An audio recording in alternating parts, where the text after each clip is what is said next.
Alors, d'abord, je voudrais vous remercier pour cette invitation et pour cette formidable rencontre. Moi, j'ai découvert Martine Denette grâce à vous. Je trouve que la qualité des reportages de Nexus est tout à fait remarquable. Il y a deux axes que je pourrais suivre. Le premier, c'est de prendre du recul par rapport à la procédure corruptrice entre toutes, qui est celle à laquelle vous tenez comme à la prunelle de vos yeux, dirait-on, puisque on nous l'apprend à l'école, on nous dit depuis qu'on est petit, depuis 200 ans, on nous dit l'élection c'est la démocratie c'est l'élection, alors que l'élection est profondément, viscéralement antidémocratique. L'élection qui consiste à mettre au-dessus de nous un être qui va tout décider à notre place, elle est antidémocratique. La démocratie, ça devrait être le vote des lois, le suffrage universel digne de ce nom, ça devrait être des gens, les citoyens, les gens qui votent, qui composent un corps social, qui devraient voter eux-mêmes leurs lois. Et l'élection de candidats, l'élection de maîtres, parmi les candidats qu'on peut aider, est évidemment gagnée depuis 200 ans, sauf au niveau local. C'est vrai qu'au niveau local, on a les contre-exemples à ce que je vous dis. Mais dès qu'on monte à grande échelle, département, région, nation, et plus encore l'Europe, évidemment, enfin continent, les élections à grande échelle demandent de l'aide. Personne ne peut gagner une élection à grande échelle sans avoir de l'aide. Or, la procédure qui permet de gagner une élection parmi des candidats qu'on peut aider, elle donne le pouvoir aux riches, elle donne le pouvoir à ceux qui ont les moyens d'aider. Tout simplement, c'est aussi simple que ça. Or, on nous apprend à l'école depuis toujours, depuis qu'on est tout petit, dans les livres et dans les journaux et à la télé, on nous apprend que c'est ça la démocratie. Et donc, nous apprenons à vouloir la procédure qui va nous déposséder, qui va nous retirer tout pouvoir, parce qu'une fois que vous avez élu quelqu'un, c'est lui qui va tout décider à votre place, même s'il est très gentil, même s'il est très vertueux, ce qui est quand même un cas d'école, ça arrive, hein, c'est incroyable d'en voir, on a l'impression de... Mais ça arrive évidemment, surtout à petite échelle.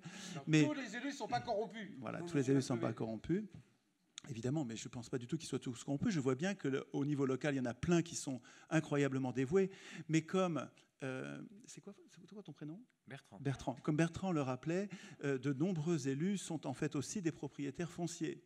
Et ce n'est pas du tout un hasard. C'est vraiment... C'était l'élection. Parmi les candidats, vous savez, depuis Platon disait déjà, donc c'est quand même une vieille affaire, nous disait que la pire des choses qui puisse arriver à une cité, c'est de donner le pouvoir à ceux qui le veulent. D'ailleurs, Bertrand ne le voulait pas, il a été élu, on l'a désigné, et bon, il a bien fallu qu'il fasse le boulot. À Saillant, c'est pareil, ils l'ont élu alors qu'ils ne voulaient pas. Les élections sans candidat nous donneraient un bien autre résultat que des élections parmi des candidats. Mais donc j'insiste sur ce premier aspect important, c'est que... Nous déplorons les conséquences, la corruption, d'une procédure que nous adorons. Nous déplorons les conséquences de causes que nous chérissons. C'est complètement contradictoire. C'est par éducation populaire, c'est en nous en parlant entre nous qu'on va nous désintoxiquer, qu'on va se désintoxiquer de cette croyance mortifère qui nous conduit à vouloir la source de nos maux. Et donc, je ne vais pas m'étendre là-dessus parce que c'est mon sujet habituel et qu'il suffit d'aller voir sur le net pour trouver de plus amples informations. Mais en gros, je prétends que la solution à ce problème du choix de la procédure de l'élection, la solution de ce problème ne viendra jamais des élus qui ont un intérêt personnel à bien sûr faire perdurer cette situation puisque toute leur vie, toute leur puissance en dépend. Et depuis 200 ans, c'est déjà des élus qui, pendant la Révolution française, ont décidé que c'est l'élection qui allait être la procédure de désignation des acteurs politiques. Donc je prétends que la solution ne viendra pas des élus, je ne leur en veux pas, c'est juste pas ça ne devrait pas être eux de décider ça. La solution ne viendra que de nous, mais du même coup, il faut qu'on apprenne à constituer, il faut qu'on apprenne à écrire nous-mêmes les règles du pouvoir. C'est pas aux hommes au pouvoir d'écrire les règles du pouvoir, eh bien, donc, c'est à nous d'écrire les règles du pouvoir. Oui, je sais que vous n'avez pas envie, oui, je sais que vous ne connaissez pas la Constitution, vous ne savez pas comment, mais je vous dis, vous n'aurez pas de solution, on ne changera pas le monde capitaliste, mais on devrait dire crapuliste, parce que c'est plus grave que capitaliste, parce que les grandes surfaces, c'est la concentration du capital, c'est le même processus de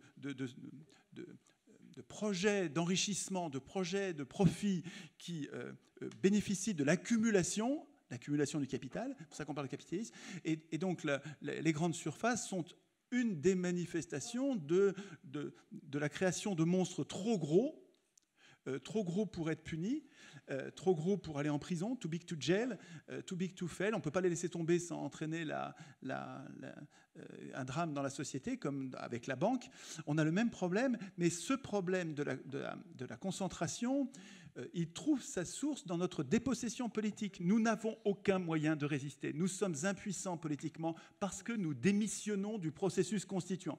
C'est vrai qu'il y a des affreux, je ne veux pas les déresponsabiliser, mais si vous débarrassiez les affreux, si vous ne changiez pas le système, si vous ne deveniez pas vous-même constituant, si vous ne deveniez pas un vrai citoyen, c'est-à-dire un surveilleur de pouvoir, si vous ne devenez pas autre chose qu'un électeur c'est un enfant, si vous ne devenez pas un citoyen, c'est-à-dire un adulte capable de surveiller les pouvoirs et de les punir, si vous ne vous transformez pas, vous allez vous débarrasser de tel et tel corrompu, mais vous allez avoir d'autres à la place. C'est le système qui permet au pouvoir d'abuser de vous, d'abuser de nous et d'imposer toutes ces injustices sociales. Ce système-là, il n'est possible que parce que nous démissionnons du processus constituant. Ça, c'est mon point 1. Et le point 2, celui dont je n'ai pas l'habitude de parler, je voudrais le réserver à Martine et Claude, que je trouve emblématique. Depuis que Martine a parlé, il y a plein de personnes qui ont parlé, et on a tourné autour du sujet de Martine. Mais je trouve que le sujet Martine et Claude, il est emblématique. C'est un cas chimiquement pur de donneurs d'alerte qui se dévouent depuis 30 ans. Ils ont vécu 14 ans dans une caravane, ruinés par ces gredins des grandes surfaces qui leur louaient à prix d'or des locaux qui n'étaient pas utilisables, qui étaient derrière une porte de secours et qui devaient bientôt dégager. Et il faut lire le bouquin de Martine. Achetez le bouquin de Martine pour l'aider, puisque ça va lui faire quelques revenus, mais il faut l'aider plus que ça. Martine me disait, il y a 2 millions de commerçants comment on dit, indépendants.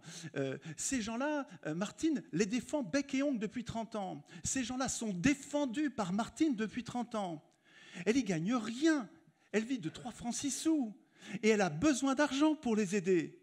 Eh bien, il y a personne il y a 600 personnes dans cette association, alors qu'il y a 2000 commerçants. Je trouve ça emblématique de notre égoïsme, de notre frilosité, de notre aveuglement à aider nos lanceurs d'alerte, tous les lanceurs d'alerte.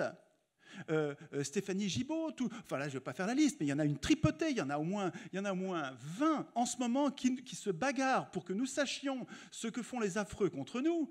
Et on n'est pas foutu de leur donner 1, 2, 3 euros. Si tous les commerçants donnaient 1 euro à Martine et Claude pour leur bagarre, tous les commerçants, ils sont 2 millions. Mais d'un seul coup, ils deviennent des superman avec des moyens décuplés pour se battre. C'est incroyable qu'on n'arrive pas à les aider. Je trouve que c'est le deuxième axe de ce que je voudrais vous dire. Oui, c'est vrai, il faut qu'on s'occupe de la politique, il faut qu'on se bagarre pour construire la démocratie qu'on veut. Oui, mais en attendant, il y a des lanceurs d'alerte qu'il faut protéger. Les pouvoirs, le dernier bouquin de Stéphanie sur les trackers d'alerte, les trackers de lanceurs d'alerte. La traque des lanceurs d'alerte. La traque des lanceurs d'alerte. Aux éditions Max Milo. Voilà.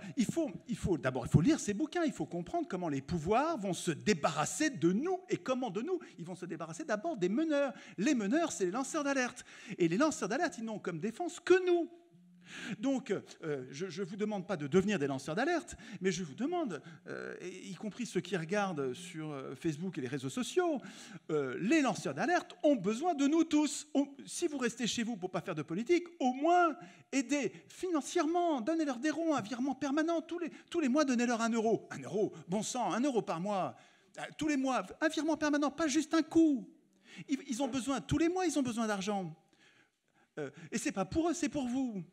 Oui, il y a quelque chose qui me désespère, c'est l'inertie des humains qui sont à la fois bons, parce que la plupart des gens que je rencontre sont des gens bons. La plupart, le propre de l'homme juste, disait Alain, le propre de l'homme juste est de ne point vouloir gouverner les autres et de seulement vouloir se gouverner lui-même. Cela décide tout. Autant dire que les pires gouverneront. Les pires gouvernent parce que les meilleurs ne veulent pas gouverner. Ok, j'ai compris, vous ne voulez pas gouverner, mais au moins aidez vos lanceurs d'alerte, quoi. Mais financièrement, et tous les mois. C'est quand même pas compliqué de sortir 10 ou 15 euros par mois, vous donnez 1 euro par mois à chaque lanceur d'alerte, ça va tout changer ça. Hein. Surtout que si vous en occupez, vous faites savoir leur lutte, vous retransmettez leur message, ils vont être beaucoup plus difficiles à déboulonner, beaucoup plus difficiles à martyriser par les pouvoirs. Je vous remercie de ce que vous arriverez à faire. Hein.